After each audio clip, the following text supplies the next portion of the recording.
So, hi everyone, this is the third chapter. In chapter 2, what we had discussed. तो हमने क्या क्या discuss किया था चैप्टर 2 में कि डिफरेंट टाइप्स ऑफ जो स्टोन्स होते हैं, जो हंटर गैदर्स थे वो क्यों मूव करते थे एक जगह से दूसरी जगह। तो उनके चार प्रोसीजर्स थे कि क्यों वो मूव करते थे। ठीक है, चार हमने ये डिस्कस किया था। एक तो पानी के लिए, फिर दूसरा था जो कि एनिमल्स के लिए, अगर एनिमल्स एक जगह से दूसरी जगह चले जाते थे तो in order to hunt them they also have to move at that particular time. उसके बाद हमने ये डिस्कस किया था कि सीजन्स में, क्योंकि सीजन्स डिफरेंट होते थे तो डिफरेंट सीजन में वो जैसे होता था, तो अगर एक जगह सूखा पड़ गया तो वो जनरली नदी के किनारे चले जाते थे रहने के लिए, तो सीज़न वाइज भी मूवमेंट करते थे।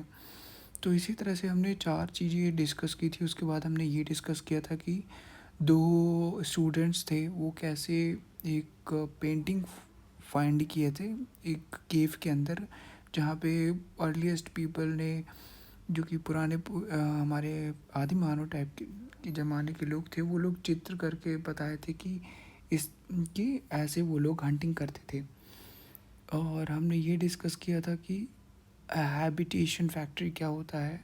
हमने ये डिस्कशन किया था कि स्टोन फैक्ट्री क्या होता है। हमने ये भी डिस्कस किया था कि कितने डिफरेंट टाइप्स के स्टोन्स यूज़ होते थे। और हमने लोकेशंस के बारे में डिस्कस किया था। ओके, जैसे कि मध्य प्रदेश हो गया। हमने उत्तर प्रदेश के बारे में डिस्कस किया था कि मोस्टली हंटर गैदर्स कहाँ पे थे उस टाइम में। हाँ, तो आर्कोलॉजिस्ट के थ्रू पाया गया था। तो ये all things we had discussed in chapter 2. Now moving ahead with chapter 3. तो चैप्टर 3 का टाइटल क्या है? From gathering to growing food. Gather करने से लेकर के फूड को ग्रो करने तक का जो भी डिस्कशन होगा वो इस पूरे चैप्टर में होगा। हाँ, कि फूड को मतलब जो सीड्स हैं उसको हम लोग इकट्ठा किए, उसके बाद हम एक दूसरी जगह उसको लेके गए जहाँ पे हमने देखा कि यहाँ पे ज़मीन मतलब फ्लैट है या कोई सी भी ज़मीन है, बट लेकिन हम गए वहाँ पे उन सीड्स को ज़मीन में बोए और फिर हमने उनसे फूड ग्रो किया। ठीक है, तो ये ही इसके पूरे बारे में है ये वाला लेक्चर। अब यहाँ पे देखते हैं ये जो नियोनीन्स है इसका कुछ डिस्कशन है यहाँ पे कि she was eating her favourite food boiled rice, squash, pumpkin, beans and meat. तो ये सब वो खा रही है। Her grandmother had grown the squash, pumpkin and beans in the little garden plot at the back of her house.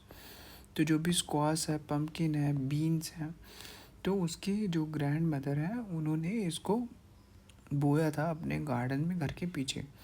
She remembered the food had been so different when she had been to Madhya Pradesh as a part of school trip. उसको ये realise हुआ कि जब वो school trip के लिए गई थी मध्य प्रदेश में, तो वहाँ का जो फूड था और जो उसकी ग्रैंड माँ का जो फूड है उसमें बहुत सारे चेंजेस है। ठीक है, तो it was hot and spicy. तो कैसा था वो जो उसने मध्य प्रदेश में किया था, वो बहुत ज़्यादा गर्म था और स्पाइसी था। Why was that so? From this question we would be beginning. हाँ, नाउ वैराइटीज ऑफ फूड। पहला title. Today most of our food such as fruits, vegetables, grains, milk, meat comes from plants that are grown and animals that are reared. तो यहाँ पे ये चीज़ है कि जो भी आजकल के फ्रूट्स हैं, वेजिटेबल्स हैं, ग्रीन्स हैं, मिल्क है, मीट है, जो कि मान लो प्लांट से आते हैं या फिर एनिमल से आते हैं, है ना, उनको सब लोग रखते हैं। उसका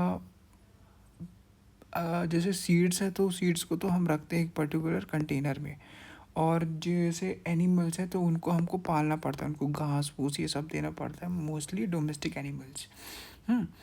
तो ये सब यहाँ तक हो गया। ठीक है, कि हम लोग आजकल क्या करते हैं, ये जो सब चीज़ें हैं उनको कलेक्ट करके रखते हैं, एनिमल्स को पालते हैं, है ना, ताकि हम उनसे दूध ले सकें और ग्रेन्स मिल्क भी हम इकट्ठा करके रखते हैं ताकि हमको जब ज़रूरत पड़े तब हम लोग खा सकें या फिर फसल उगा सकें. So all those things. Now moving at, different plants grow in a different conditions. Rice, for example, requires more water than a wheat and barley. तो जो राइस है उसके लिए पानी की बहुत ज़्यादा ज़रूरत होती है एज़ कंपेरिजन टू जो वीट है और बार्ली है, क्योंकि डिफरेंट प्लांट जो होते हैं वो डिफरेंट इन्वायरमेंट में होते हैं. हाँ, या डिफरेंट सीजन्स में होते हैं. ठीक है, तो this would be the particular reason why people are concerned about the season more. Huh?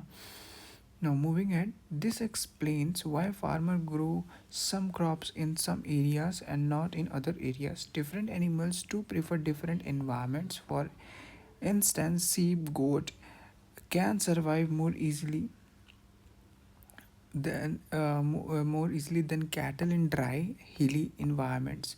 But as you saw in the chapter 2, women and men did not always produce their own food. ठीक है, तो हमको ये यहाँ पे ये पता चल रहा है कि ये एक्सप्लेन करता है कि जो फार्मर्स थे उनको इसीलिए समझ में आता है कि डिफरेंट सीज़न में कौन सा पेड़ या पौधा जो भी है लगाएं ताकि हमको अच्छा ग्रोथ मिले. ठीक है,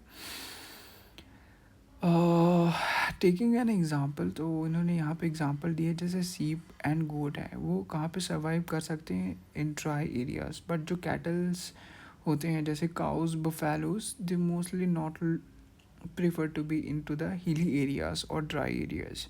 हाँ, जैसे कि हिल्स में तुम कभी कोई मूवी देखे, जैसे particularly in Jammu Kashmir mostly वहाँ पे यही सीन होता है कि एक बंदा रहता है जो सीप को लेके वहाँ पे पहाड़ों में घूमता रहता है.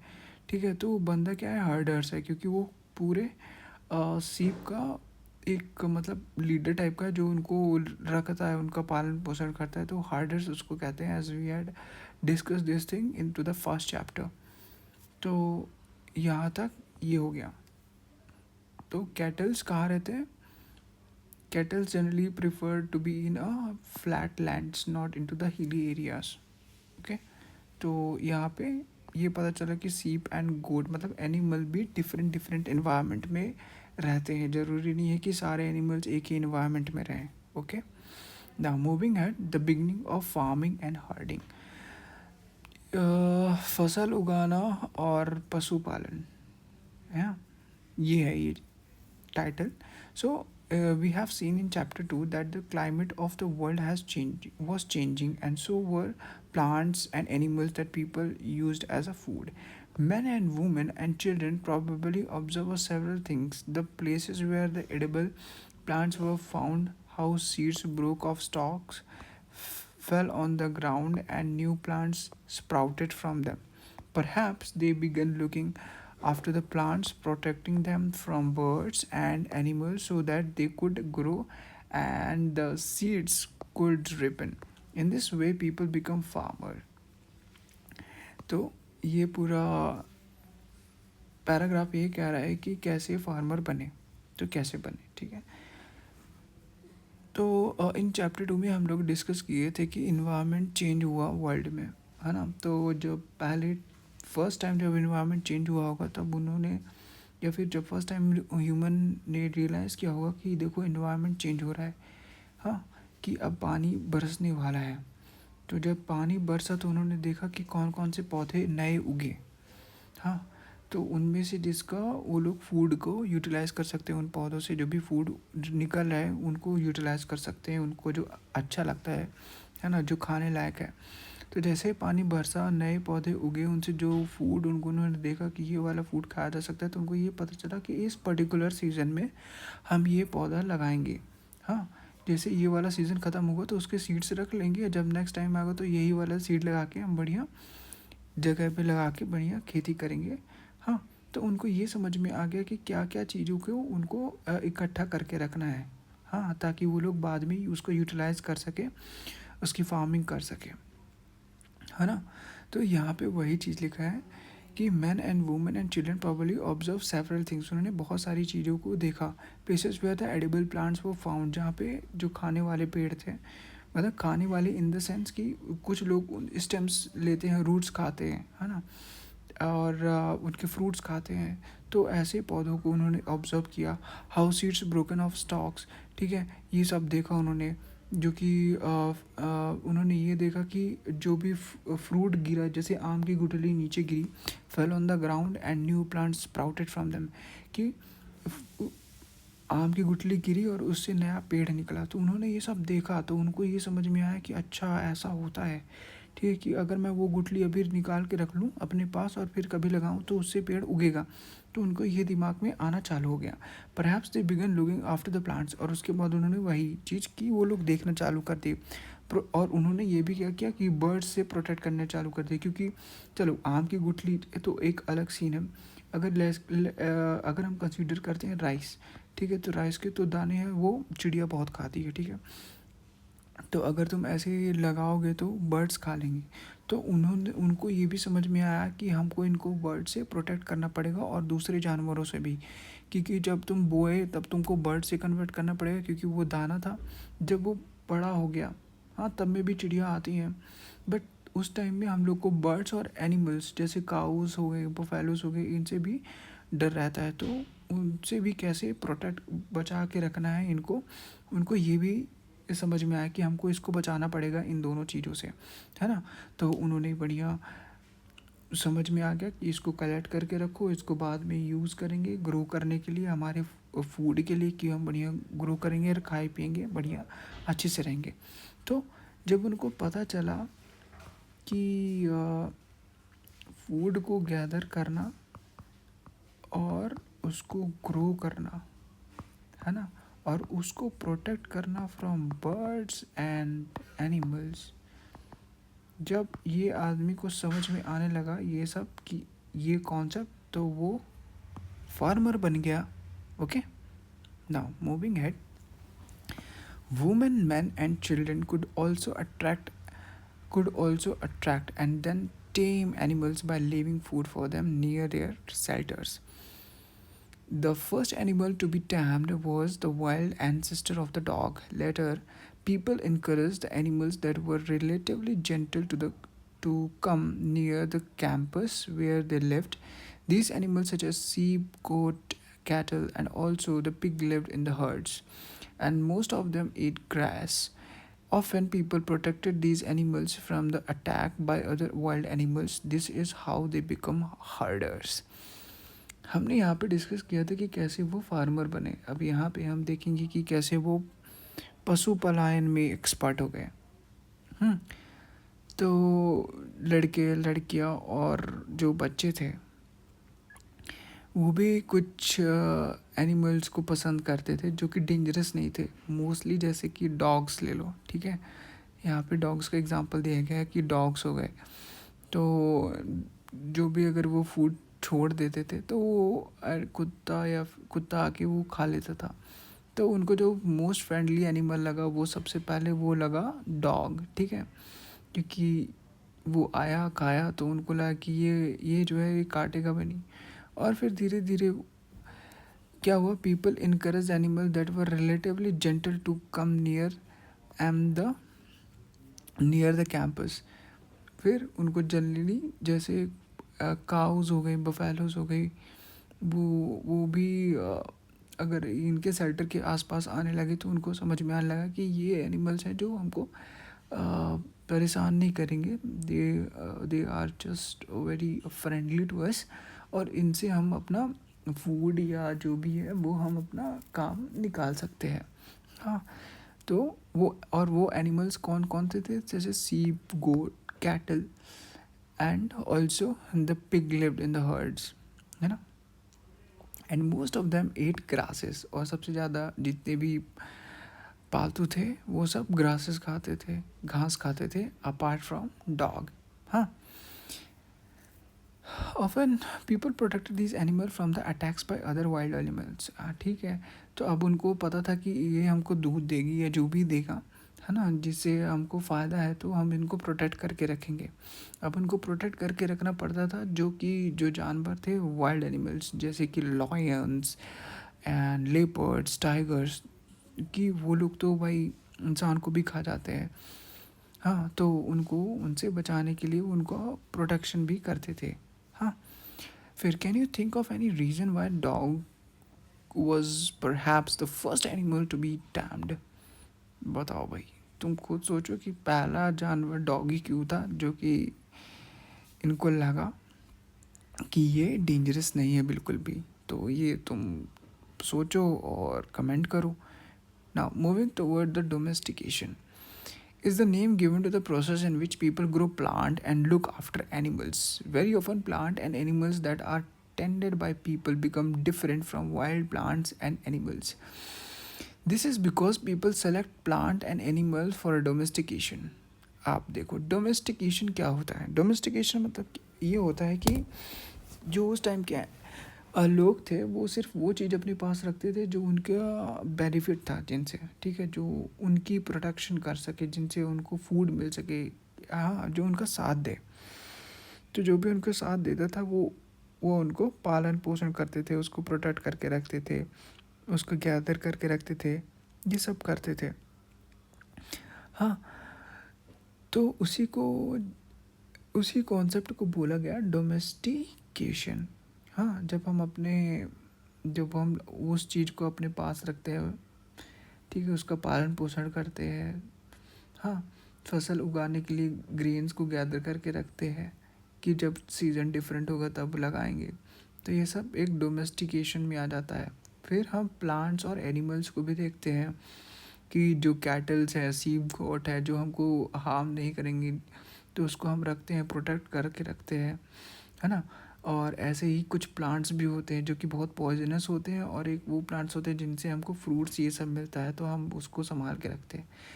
तो जो हम चीज़ें संभाल के रखते हैं वो डोमेस्टिकेशन के अंदर आता है ना। तो this is because people select plant and animals for domestication. For example, they select those plant and animals that are not prone to disease.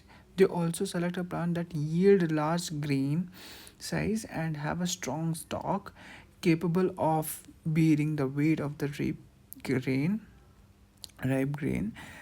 Seeds from selected plants are preserved and shown to ensure that new plant will have the same qualities.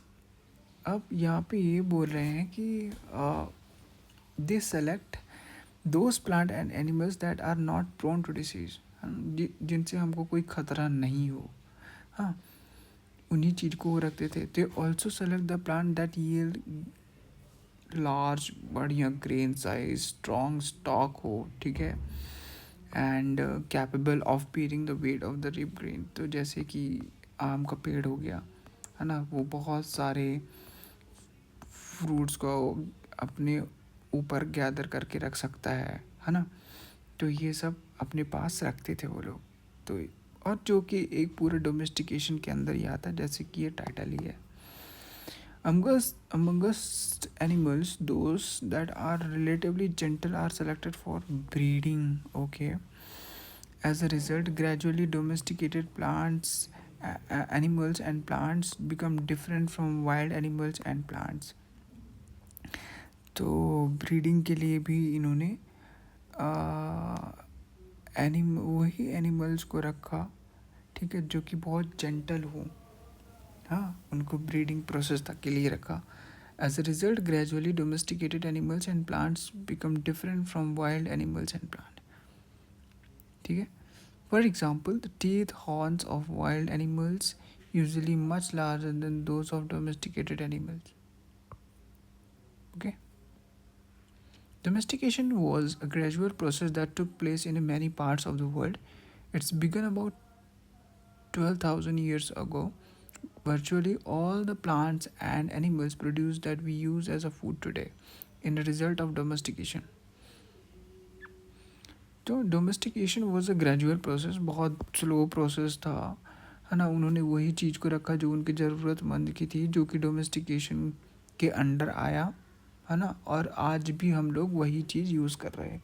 इसीलिए domestic sector बोलते हैं, ठीक है, domestication बोलते हैं कि तुम किसी गांव में रहे होगे तो डोमेस्टिक हो जाता है, जो कि हमारे तरफ बिलोंग करता है, डोमेस्टिक है, क्योंकि हमारे वर्ल्ड में यहीं बना है, यहीं रहा है, हमारे साथ है, हम उसको गैदर करके रखते हैं, हम प्रोटेक्ट करके रखते हैं, तो इसीलिए डोमेस्टिक एनिमल्स बोलते हैं, है ना।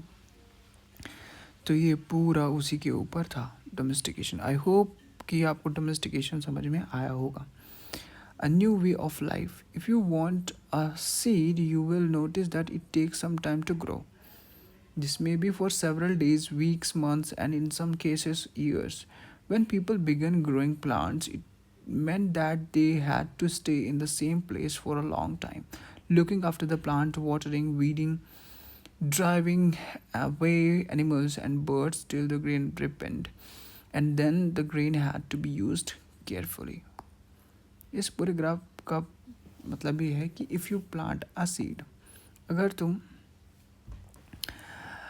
सीड बोते हो, है ना, लगाते हो, तो तुमको ये नोटिस करना पड़ेगा कि कुछ टाइम लगता है उसको ग्रो होने के लिए, पूरा सीज़न लगता है वैसे, हाँ, 1-2 महीने। This may be for a several days, weeks, months and in some cases years. ये भी बात सही है, कुछ पेड़ ऐसे भी है जिनका ईयर्स लग जाता है। When people began growing plants, it meant that they had to stay in the same place for a long time. अब अगर तुमको पेड़ पौधे लगाना है, अब उनको रक्षा भी करना है, प्रोटेक्ट करना है, ठीक है, तो उसमें टाइम लगेगा, तो उसको टाइम लगेगा तो तुमको एक जगह के लिए एक जगह पे रुकना भी पड़ेगा फॉर अ लॉन्ग टाइम, है ना, कि उसको प्लांट्स को पानी देने के लिए, हाँ, और जो कि वीडिंग मतलब कि जैसे ये मैंने पौधा लगाया और यहाँ पे बहुत सारी ग्रासेस उग गई है, दूसरा पेड़ उग गया जो इसको उगने ही नहीं दे रहे, हाँ, तो वो भी करना पड़ेगा। जो दूसरे एनिमल्स हैं उनको दूर भगाना पड़ेगा, जैसे हम बात किए थे बर्ड्स और एनिमल्स को, कि हमको उसको दूर करना पड़ेगा, नहीं तो वो खा सकते हैं हमारे सीड्स को और फसल बर्बाद कर सकते हैं। ऑल दोज थिंग्स वो मैटर अ लॉट, है ना। And then the grain had to be use carefully. उसके बाद हमको जो भी ग्रेन है हमको अच्छे से यूज़ करना पड़ेगा, क्योंकि अगर ऐसा भी हुआ ना कि हम पूरा ग्रेन रखे, पूरा ग्रेन खा गए, कुछ सीड्स के लिए रखे नहीं, तो दोबारा बोएंगे क्या, तो इसलिए हमको अच्छे से रखना पड़ता था। As grain had to be stored for both food and seed, people had to think of ways of storing it. In many years, they began making a large clay pots or wove baskets or dug pits into the ground. जैसे मैंने बोला कि एक ही बार खा गए, कुछ store करके ही नहीं रखे, तब तो फिर दिक्कत हो जाएगी। तो भाई अब हमको स्टोर करना है, तो अब स्टोर करने के लिए वो लोग क्या करते थे, लार्ज क्ले पॉट बनाते थे, बहुत बड़े मटके ऐसे, उसमें रख देते थे वो बास्केट्स, ओके, डग पिट्स, गड्ढा खोद देते थे ज़मीन के अंदर ही, है ना, और इसमें अंदर डाल देते थे अनाज, है ना, ताकि वो लोग बाद में या फिर जब भी कभी उनको फ्रूट्स लगाने हैं या फिर फसल उगानी है तो वो पर्टिकुलर सीड्स को बो सके और फिर से वो लोग अपना फसल उगा सके। Strong animals forward storing animals, तो एनिमल्स मल्टीप्लाई नेचुरली। इसका मतलब ये है कि एनिमल्स जैसे कैटल्स हो गए, काउस, बफेलोज, सीप्स, गोट्स, एक्चुअली वो लोग बच्चे पैदा करते हैं, ठीक है, जैसे बछड़े हो गए, ठीक है, बछड़े हो गए तो एक गाय से 2 बछड़े हो गए, तो मल्टीप्लाई नेचुरली होते हैं, अपने आप बढ़ते हैं, ठीक है, ब्रीडिंग प्रोसेस के through. Besides if they look after carefully, but उनका प्रोटेक्शन करना, उनका देखभाल करना ज़रूरी है। क्यों ज़रूरी है, क्योंकि अगर जो लॉयन है, जो वाइल्ड कैटल्स हैं, वो इन सबको खाते हैं, तो हो सकता है कि अगर एक टाइम आए तो ये लोग सबको खा जाए, तो इस कारण से हमको क्या करना है कि प्रोटेक्ट करके रखना है इन एनिमल्स को, है ना। तो उस टाइम के आदमी ये लोग यही करते थे कि डोमेस्टिक कैटल्स को मेजरली बचा के रखते थे, उनका प्रोटेक्शन करके रखते थे। क्यों? क्योंकि वो प्रो मिल्क उनसे मिलता था, ठीक है। सच सोर्सेस ऑफ फूड था, जो कि मीट मिल सकता था बकरे बकरे से।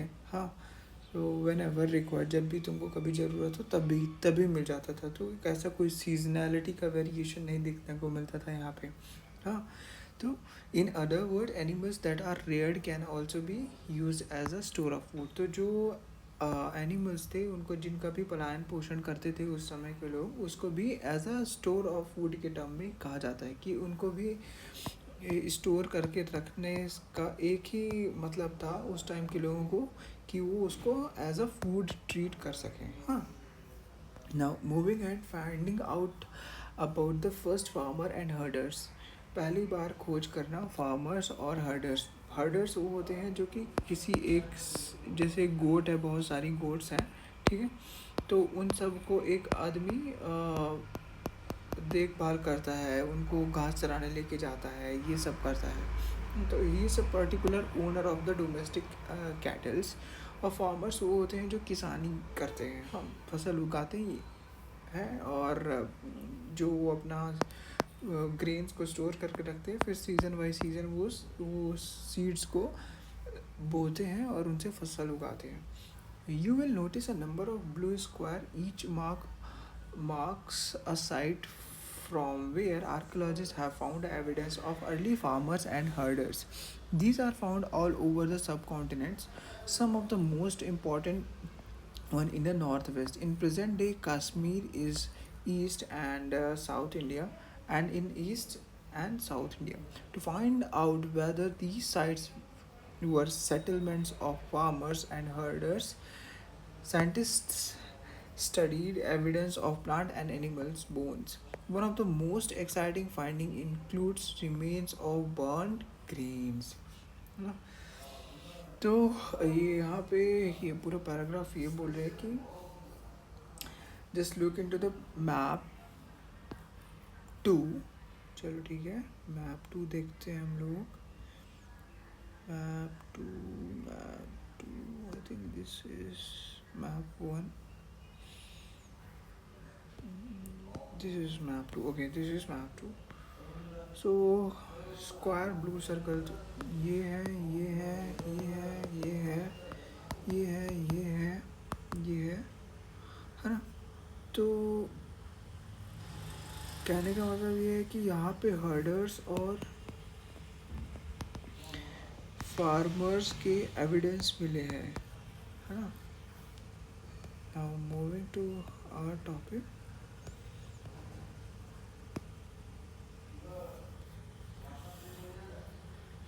तो हमने देख लिया कि कहाँ कहाँ पे है ना। We had a square of the, जहाँ पे वो लोकेशन को दर्शाया गया है। Each marks a site from where archaeologists have found evidence of early farmers and herders, है ना। ये हमने डिस्कस किया उस मैप पे। These are all found over the subcontinents. Some of the most important one are in a northwest, जैसे कि हमने कश्मीर में देखा था, ईस्ट में भी देखा था, साउथ इंडिया में भी देखा था, है ना। एक यहाँ था, एक यहाँ थे, एक चार कुछ पॉइंट्स यहाँ थे, एक बीच में था, एक यहाँ पे था। Okay, now to find out whether these sites were settlements of farmers and herders. तो अगर ये जानना है कि ये एक्चुअली में वो जगह थी जहाँ पे फार्मर्स थे या हर्डर्स थे, तो साइंटिस्ट ने स्टडी किया और उनको एविडेंस मिला कि एनिमल्स बोन मिले उनको। And one of the most exciting includes remains of burn grain. उनको जले हुए जो ग्रीन्स थे, अनाज के दाने थे, वो मिले। This may have burn accidentally और ऑन अ पर्पस, ठीक है। या तो उनको खाना रहा होगा या तो ऐसे ही गलती से जल गए होंगे। Scientist can identify this grain and so we know that number of crops were grown in a different parts of the subcontinent. हाँ, कि scientist can identify these grains and so we know that the number of crops were grown। तो इस evidence से हमको ये पता चला scientist के एविडेंस है कि नंबर ऑफ क्रॉप्स, बहुत सारे क्रॉप्स जो डिफरेंट टाइप्स के होते हैं उनको ग्रो किया जाता था उस टाइम में। हाँ, और हमने सिर्फ ग्रेन से नहीं, एनिमल्स का भी देखा कि डिफरेंट डिफरेंट एनिमल्स का भी प्लान करते थे उस टाइम में। Look at the table below to see whether where evidence of grain and bones of domesticated animals have been found. Okay, so grain and bones, और ये है साइट्स। तो यहाँ पे आप देख सकते हैं ये साइट्स है जहाँ पे वीट बार्ली मिला, rice and cattle, who wheat and lentil. तो ये सारी ग्रेन एंड बोन्स मिले हैं, है ना। तो इससे ये अंदाज़ा लगाया जा सकता है कि तो these are the particularly evidence which was searched by the scientist कि what in which particular locations the farmers and herders were living at that particular time. Okay, so ये table I think would be very important कि अगर ये question आ सकता है कि wheat Parle कहाँ पे था, है ना। ऑल्दो ये राइस, मतलब कि ये क्वेश्चन यहाँ से ये निकल सकता है कि ग्रेन एंड बोन्स, चलो ठीक है देख लेना। These are just some of the sides हो गए। Now moving towards a settled life मतलब जब सब कुछ स्थिर हो गया और सब लोग एक जगह रुक के लॉन्ग टाइम के लिए एक जगह रुकना चालू कर दिए, इसका मतलब है archaeologist have found traces of huts और houses at the same sites.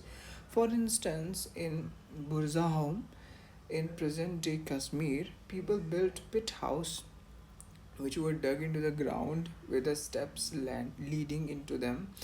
These may have provided shelter in a cold weather. Archaeologists have also found cooking hearths both inside of and outside of the huts, which suggests that depending upon the weather, people could cook food either indoor or outdoor. So this particular paragraph is saying here कि archaeologist ने के traces के through, मतलब है ना, traces के through उनको ये पता चला कि एक जगह है बुरज़ाहोम जो कि कश्मीर में है अभी के टाइम में।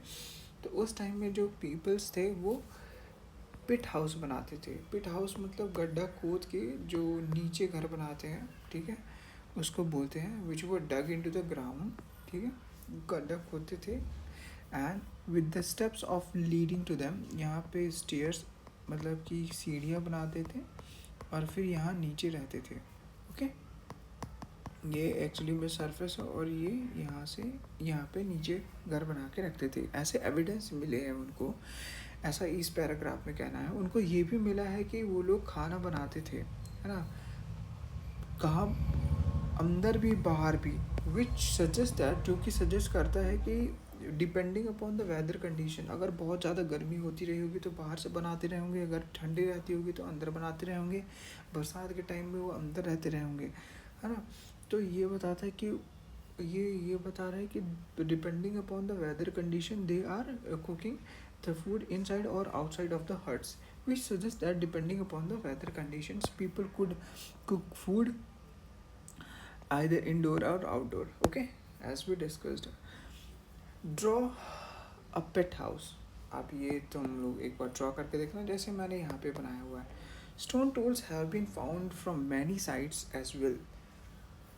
Many of these are different from earlier Paleolithic tools, and that is why they are called Neolithic. These includes tools that were polished to give a fine cutting edge, and mortars and pestles used for grinding grain and other plant produces. अब stone tools भी हमको मिले, ठीक है, in many sites as well, बहुत सारी जगहों में। Many of this were different from earlier, ये कि बहुत ज़्यादा डिफरेंट थे पैलेलिथिक टूल से। पैलेलिथिक टूल्स क्या थे, जो 2 मिलियन और 12,000 ईयर अगो के बीच में थे, है ना। तो वो पैलेलिथिक टूल्स थे, and that is why they are called neolithic. तो अभी ये मिले हैं, ठीक है, ये सबसे नया वाला पीरियड था। तो जो अभी मिले हैं रिसेंटली, तो उनको न्यूलिथिक बोलते हैं। इसीलिए उनको न्यूलिथिक कहा जाता है, क्योंकि ये उस टाइम में नहीं मिले थे। These includes tools that were polish to give a fine cutting edges, मतलब अच्छे, ये देखो जैसे ये वाला टूल है कितना फाइन है ना, इसको बहुत अच्छे से ये लोग बनाए ताकि कुछ काट सकें, है ना। फाइन कटिंग एजेस थे। mortars and pestles used for grinding grains and other plants to produce. Mortars and pestles are used for grinding grain. Okay, तो जो पेस्टल्स थे और mortars थे वो ग्राइंडिंग ग्रेन को ग्राइंड करने के लिए बनाया जाता था। इवन टुडे, आज भी यूज़ किया जाता है, several thousands years later. At the same time, tools of Paleolithic types continued to be made and used, and remember, some tools were also made of bones. और कुछ टूल्स ऐसे भी थे जो पैलेलिथिक एज से, मतलब इस टाइम के एज से भी कंसीडर किए जाते थे, अभी भी सर्टेनली यूज़ किए जाते थे। और कुछ टूल्स ऐसे थे जो कि बोन से बने हुए थे। Many kind of earthen pots have also been found. हाँ, ये मटके ये भी मिले। These were sometimes decorated and were used for storing things. People began using pots for cooking food, especially grains like rice, wheat, lentils, that now become an important part of the diet. Besides, they began weaving clothes using different kind of materials, for example cotton, that could now be grown. तो अब ये भी कहा जाता है कि earthen जो कि ये घड़े थे ये भी मिले, ठीक है। जब आर्कियोलॉजिस्ट सर्च कर रहा था तब उसको ये घड़े मिलना चालू हुआ। उन्होंने ये भी देखा कि उस टाइम के लोगों ने बहुत अच्छे से डेकोरेट का भी ट्राई किया था कि घड़े को कैसे डेकोरेट कर सकते हैं इन a better way.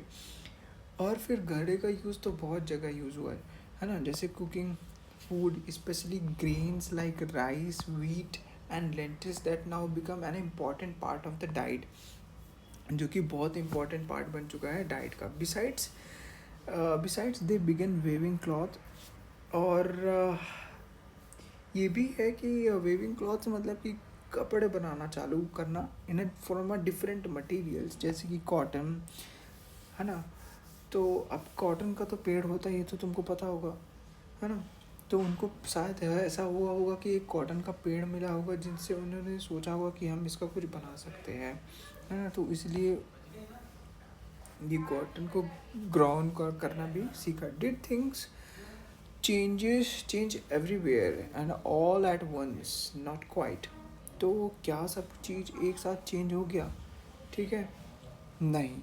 In many years, men and women still continue to hunt and gather food, and elsewhere, people adopted farming and herding slowly. तो कुछ जगह में लोग अभी भी हंटिंग गैदरिंग कर रहे थे, बट कुछ जगह में लोग फार्मिंग और हर्डिंग करना भी धीरे धीरे चालू कर रहे थे। Over several thousand years, besides, in some cases, people tried to combine these activities, doing different things during different seasons. आप उन्होंने क्या किया कि अब जैसे वीट को एक सीज़न, राइस को एक सीज़न कंबाइन कर कर रखना चालू कर दिया, और डिफरेंट सीज़न में उनका यूटिलाइज़ करते थे बोने में, है ना। कि वो इस सीज़न में बो के बहुत सारी फसल उगा लेते थे, फिर उसको कलेक्ट करके रख लेते थे एक सीज़न में, फिर दूसरे सीज़न में वो वीट उगाते थे, है ना। और फिर उसको ऐसे कलेक्ट करके फिर से उसको बोते थे। तो in this way they are collecting the things as per the seasons and or combining or started combining these activities. What about the other customs and practice? तो और डिफरेंट जो प्रैक्टिसेस थे उनका क्या सिनेरियो है? So, archaeologists does not tell us directly about this. Scholars have studied the lives of the present day farmers who practice a simple agriculture. They have also studied the lives of herders. Many of these farmers and herders live in a group called tribes. Scholars find that they follow certain customs and practice that may existed earlier as well. तो archaeologist ने कोई direct comment नहीं किया इसके ऊपर, but जो scholars थे उन्होंने कुछ स्टडीज़ में studied the lifes of the present day, मतलब present day farmers who practice simple agriculture. तो कुछ अभी के प्रेजेंट के जो फार्मर्स थे उनको थोड़ा स्टडी किया जो कि एग्रीकल्चर को प्रैक्टिस कर रहे थे, और उन्होंने ये फाउंड किया कि उनका एक सर्टेन कल्चर है, ठीक है, और वो कुछ प्रैक्टिसेस हैं जो अभी भी वो फॉलो करते हैं, है ना। तो many of these farmers are herders live in a group called tribes. तो जो हर्डर्स हैं मतलब जो पशुपालन करते हैं और जो फार्मर्स हैं वो ग्रुप पे रहते हैं, तो उनको क्या कहते हैं एक्चुअली में, ट्राइब्स। ओके, ये अभी भी बहुत जगह पाए जाते हैं। हाँ, now moving at who are tribes. Usually, two or three generations live together in a small settlement or a village. Most villages are related to one another, or a group of such families form a tribe. तो अगर एक generation, दो generation और तीन generation एक साथ रह रहे हैं एक पर्टिकुलर प्लेस में फॉर अ लॉन्ग टाइम, है ना, या नहीं sorry for a long time नहीं, for a small settlement, for a small मतलब कि थोड़ी दिन के लिए, या फिर नॉट थोड़ी दिन मतलब ये नहीं कि एक दो दिन, might be in a months और ईयर, 1 ईयर, ठीक है, इन अ विलेजेस में, तो वो एक्चुअली में एक कम्युनिटी फॉर्म करते हैं जिसको कहते हैं tribe. Member of tribe follow occupations such as. तो जो ट्राइब्स होते हैं वो सर्टेनली क्या फॉलो करते हैं, certain occupation such as hunting, gathering, farming, herding, fishing. Usually women do most of the agriculture work. Okay, ज़्यादातर women agriculture work करती हैं, including preparing the ground, sowing food मतलब बोना, ठीक है, पे मतलब ज़मीन के नीचे मतलब जैसे बोते नहीं हैं सीड्स को, वैसे looking after the growing plants and harvesting grains. Okay, तो ये देखते थे कि जैसे पौधे लगा दिए, अब पौधे में पानी वानी देने का काम ये सब, फिर हार्वेस्ट मतलब कि फसल्स को काट के फिर उससे अनाज निकालने का काम, ये सब वुमेन्स करती थी। Childrens often look after the plants and driving away animals and birds that might eat them. और चिल्ड्रंस का क्या काम था कि एनिमल्स को भगाना, ठीक है, मोस्टली एनिमल्स एंड बर्ड्स को, और जिनसे फ्रूट को खतरा है कि भाई फूड तो हम बो तो दिए हैं सीड को, कहीं वो खा ना जाए, तो वो लोग सिर्फ भगाने का काम करते थे। Women also thresh, husk, grind grain, है ना। तो हम लोग अभी जैसे बात किए कि अनाज को मतलब फसल को काटने से लेके ग्रेन को प्योरीफाई करने तक, ठीक है,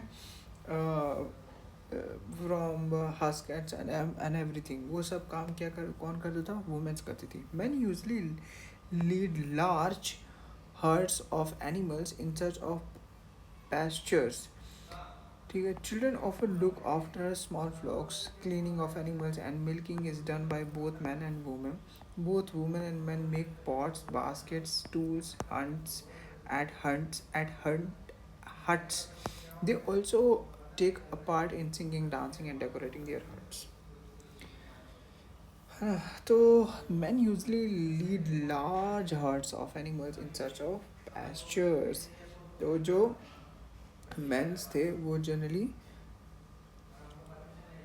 क्या करते थे, वो generally large group of animals को लेके जाते थे, है ना, एक जगह से दूसरी जगह चराने के लिए। जैसे बहुत सारी कैटल्स थी, सी गोट काउस, तो वो बहुत इतने सारे एक साथ पूरे जानवर को लेके जाते थे चराने और आने के लिए,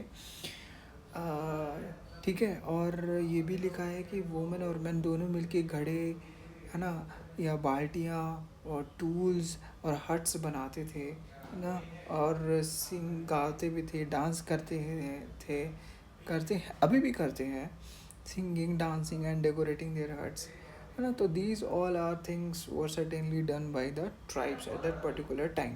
now summarising this whole concept, तो हमको क्या क्या मिला, पहले मिले वुमेन, या वो वुमेन का काम हमको क्या मिला कि वो पूरा थ्रेशरिंग का काम करती थी। थ्रेशरिंग का काम मतलब कि सीड को बोना, फिर प्लांट का देखभाल करना, उसके बाद फिर उसको काटना, फिर उससे फ्रूट्स एक्सट्रैक्ट करना, है ना।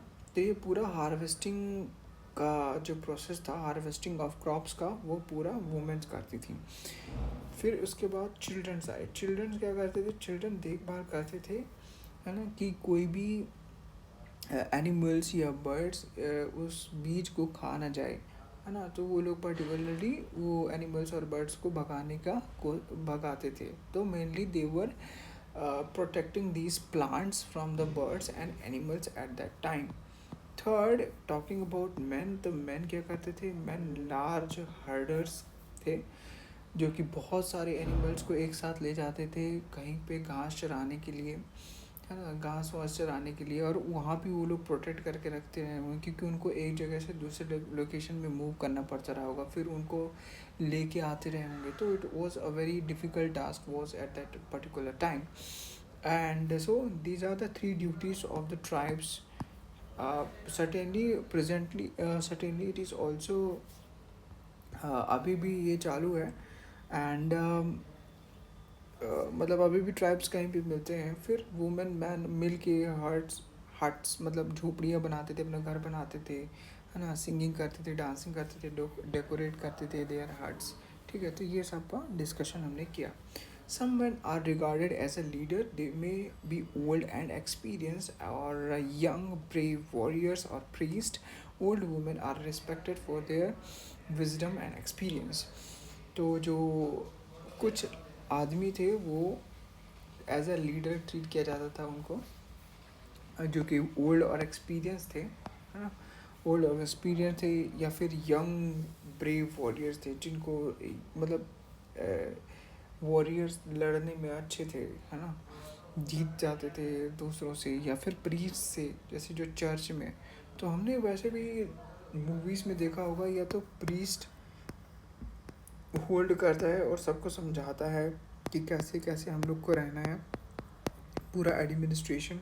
दूसरा एक वॉरियर होता है जो कि अपने लोगों को बताता है कि हमको कैसे रहना है, क्या करना है ना। तो यही यहाँ पे बताया गया है। तो ये दोनों ओल्ड भी हो सकते हैं। हाँ, नाउ टॉक ओल्ड मैन थे मेजरली, और जो ओल्ड वुमेन थी are respected for their wisdom and experience. तो उनका एक्सपीरियंस और विजडम के लिए उनको रिस्पेक्ट दिया जाता था। Tribes have rich and unique cultural tradition, including their own language, music, stories, paintings. उनको बहुत रिच कल्चर था, हाँ, या फिर है भी अभी भी, और यूनिक था उनका कल्चर और tradition, including their own language, उनकी खुद की भाषा थी, उनका खुद का म्यूज़िक था, उनकी खुद की स्टोरीज थी, वो पेंटिंग्स करते थे, है ना। दे also have their own gods and goodness. हाँ, तो उनके खुद गॉड भी थे जिनको वर्शिप करते थे उन्हीं के। What makes tribe different from many other societies you will be studying about is that land, forest, grasslands, and water are regarded as the wealth of the entire tribe, and everybody shares and uses these together. No, there are no sharp difference between the rich and poor. Wow, what a culture it was! यहाँ पे ये लिखा हुआ है कि tribes को कैसे differentiate किया जा सकता है इन प्रेजेंट सोसाइटीज़ के थ्रू, है ना। तो तुमने देखा जैसे उनके पास लैंड थे, वो फॉरेस्ट में रहते थे, ग्रासलैंड्स में रहते थे, उनके पास ग्रासलैंड्स थे और वाटर था, पानी था।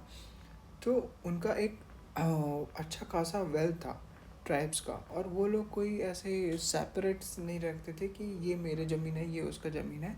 वो सब एक साथ शेयर करते थे सभी चीज़ें, है ना। और तो इससे कोई भी रिच एंड पुअर के बीच में कोई डिफरेंस नहीं था, which is very valid point. Moving ahead with the topic called A Closer Look, Living and Dying Mehergarh. Find the map, find the Mehergarh on a map 2. Okay, तो चलो देख लेते हैं मैप 2 कहाँ है। ये रहा। ठीक है। यहाँ पे मेहरगढ़, ये रहा मेहरगढ़, ठीक है। हाँ, न्यूलिथिक साइट्स है, ओके, मतलब कि अभी अभी खोजी हुई नई, जिसके बारे में अभी अभी हम लोग बातचीत कर रहे होंगे, ठीक है, ओके। सो हमने देख लिया। So this site is located in a fertile plain near the Bolan Pass, which is one of the most important route into Iran. Mehergarh was probably one of the places where women and men learned to grow barley and wheat and rear sheep and goats for the first time in this area. It is one of the earliest village that we know about. तो ये एक ऐसा village है जिसके बारे में हमको सबसे पहले पता चला, है ना, जहाँ पे ये तीन चीज़ें होती थी। पहला कि यहाँ पे एक रूट था, एक इम्पॉर्टेंट रूट था जो कि ईरान से कनेक्टेड था, जिसको हम क्या कहते थे, बोलन पास। दूसरा चीज़ क्या पता चला इस पर्टिकुलर विलेज के बारे में, कि मैन और वुमेन दोनों मिलके वीट और बार्ले जो है उनका फसल उगाते थे। तीसरा बात हमको ये पता चला कि वो लोग कैटल्स को भी गैदर करते थे, domestic cattles like dogs, sheeps, goats, cows, buffaloes, जिनसे उनको दूध मिल सकता है, या फिर डॉग है जो रक्षा कर सकता है। तो उनको ये जो तीन इम्पॉर्टेंट चीज़ें थी, ये आर्कियोलॉजिस्ट को पता चली कि ये ठीक है। और ये पहला विलेज था जहाँ पे ये तीन बातों के बारे में पता चला एक साथ। Archaeologists who excavated the site found evidence of many kind of animals born from earliest levels. These included bones of wild animals such as the deer, pig.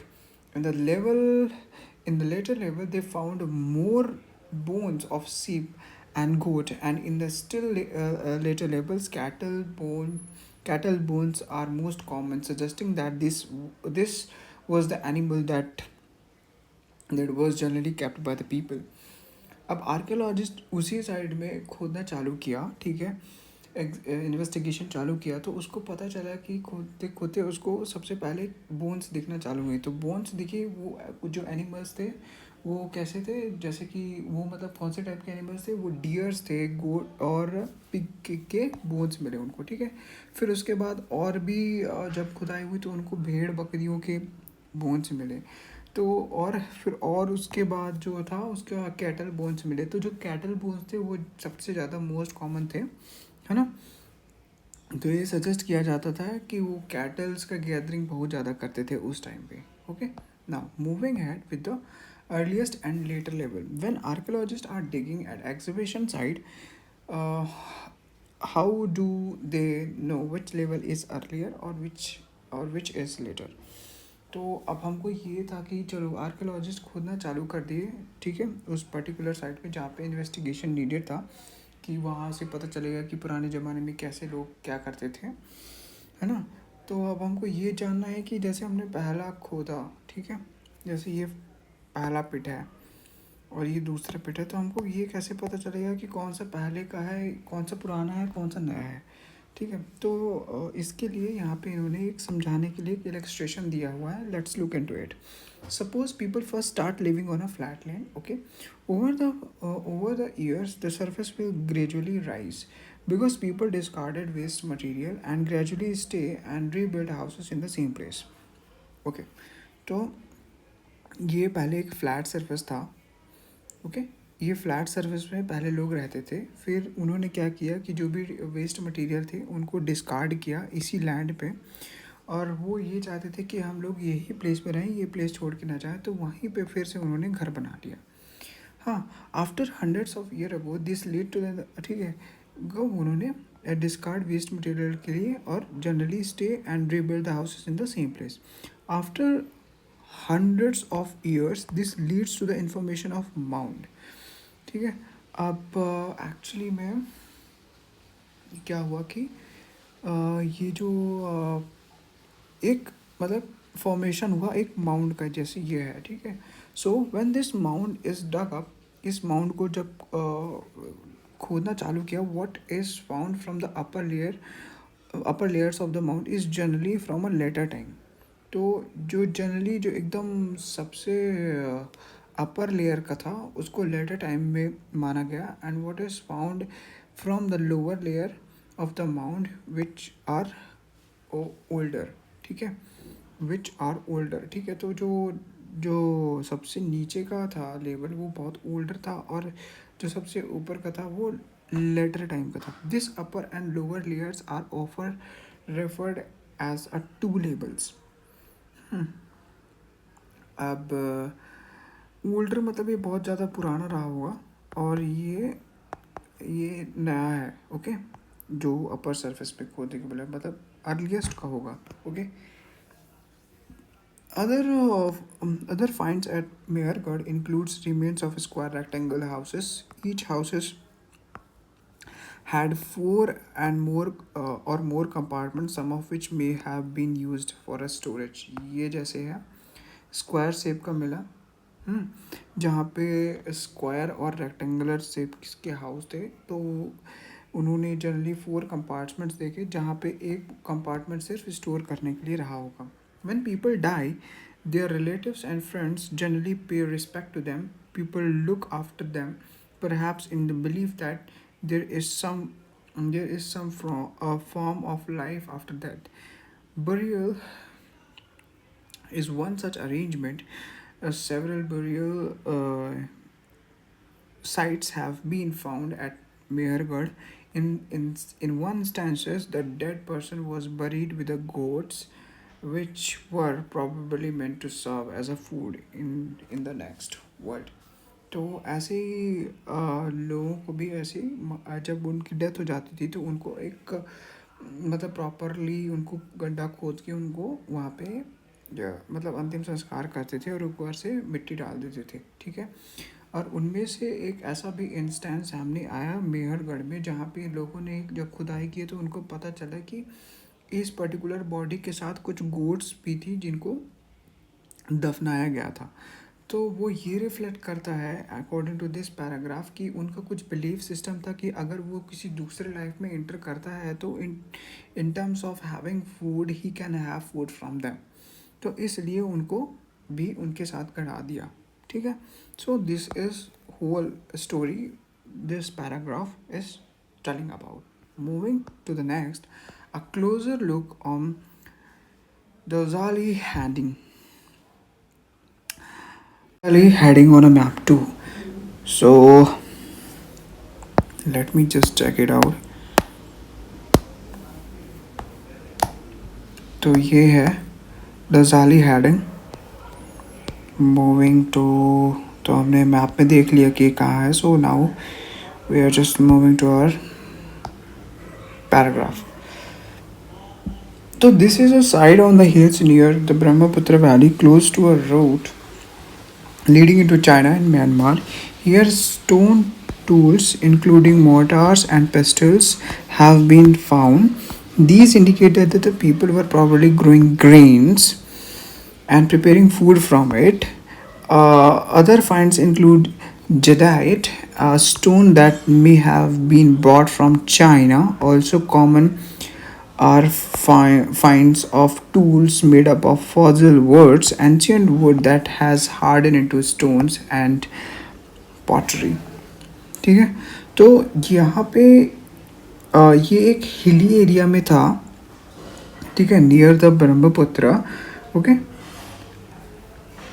तो ब्रह्मपुत्र के पास था, और यहाँ पे ये भी दिखाया गया है कि मतलब इस पर्टिकुलर जगह पे इनके रूट्स भी थे जो कि कनेक्ट करते थे चाइना और म्यांमार को।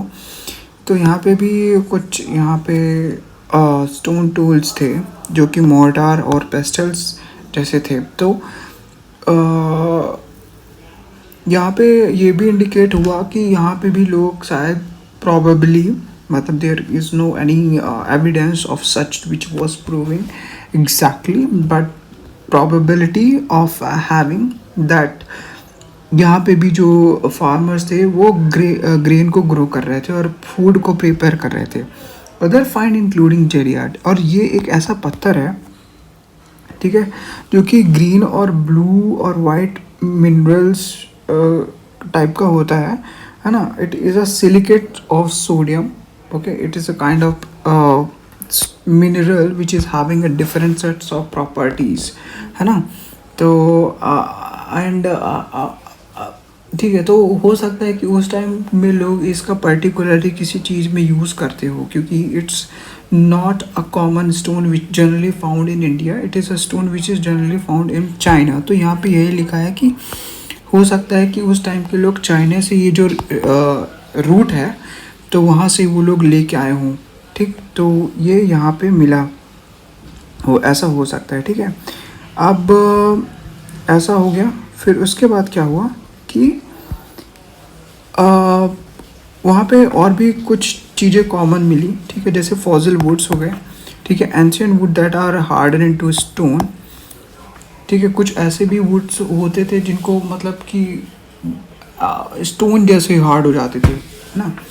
तो वही लिखा हुआ है कि कुछ ऐसे वुड थे that can be harded into a stone, उनको वुड स्टोन की तरह हार्ड कर दिए थे। ठीक है, जो कि फॉसिल वुड्स जिनको बोलते हैं यहाँ पे, मतलब एनसीईआरटी के द्वारा। एंड पॉटरी, पॉटरी मतलब वही पॉट्स और different types of dishes that actually articulate,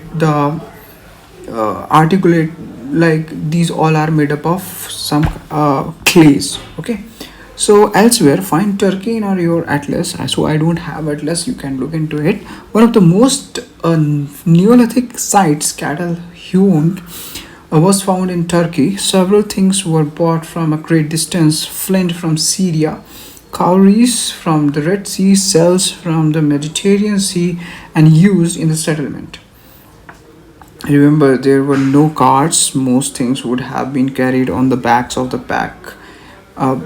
of pack animals such as cattle or by people. तो यहाँ पे लिखा है कि आप अपने एटलस में देखो जाके कि टर्की, ठीक है, विच इज़ वहाँ पे एक न्यूलिथिक साइट है ना, कैटल हैविंग करके, जो कि टर्की पे है।